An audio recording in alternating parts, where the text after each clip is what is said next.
வணக்கம் மக்களே. நம்ம ஊரில் மொத்தம் 38 மாவட்டங்கள் இருக்குது. ஒவ்வொரு மாவட்டத்துக்கும் தனித்தனி சிறப்புகள் இருக்குங்க. முதல்ல நான் பிறந்து வளர்ந்த என்னோட ஊரான அரியலூர்லேருந்து ஆரம்பிக்கிறேன். அரியலூர்னு பேரை கேட்டாலே ஒரு புத்துணர்ச்சி ஏற்படுதுங்க. பார்க்குற இடமெல்லாம் பல கட்டிடக்கலைகளாலும் விவசாயத்தில் செழித்து விளங்குற ஊர் தாங்க நம்ம ஊர். நம்ம ஊரில் விளையிற முந்திரிக்கு இங்கே தனி ரசிகர் பட்டாலுமே இருக்குது. அது மட்டும் இல்லாமல் நம்ம போகிற துணிமணிகள்லாம் எப்படி கிடைக்குதுன்னா நம்ம ஊரில் விளையிற பருத்தினால தாங்க.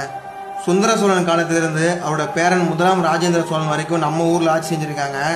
ஆட்சி செஞ்சது மட்டும் இல்லாமல் புகழ்பெற்ற கோயில்களையும் கட்டியிருக்காங்க. சுந்தர சோழனால் காமரசவல்லி காலகுடேஸ்வரர் கோயிலும், முதலாம் ராஜேந்திர சோழனால் கங்கை கொண்ட சோழபுரமும் கட்டப்பட்டிருக்கு.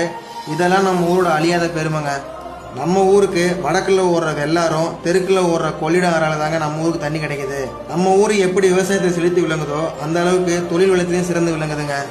6000 வருஷத்துக்கு முன்னாடி கடலாக இருந்த நம்ம ஊரில் உப்புகள்லாம் படிஞ்சு புதைப்படிவ சுண்ணாம்புகள் கிடைக்குது. இதை வச்சு தாங்க இன்னைக்கு சிமெண்ட் தயாரிக்கப்படுகிறது. நம்ம ஊரோட இன்னொரு அடையாளம் என்னன்னா, இத்தாலியிலிருந்து நம்ம ஊருக்கு வந்து கிறிஸ்துவ மதத்தை பரப்பினவர் தாங்க வீரமாமுனிவர். டைனோசர்லாம் நம்ம ஊரில் வாழ்ந்ததா சொல்லப்படுது.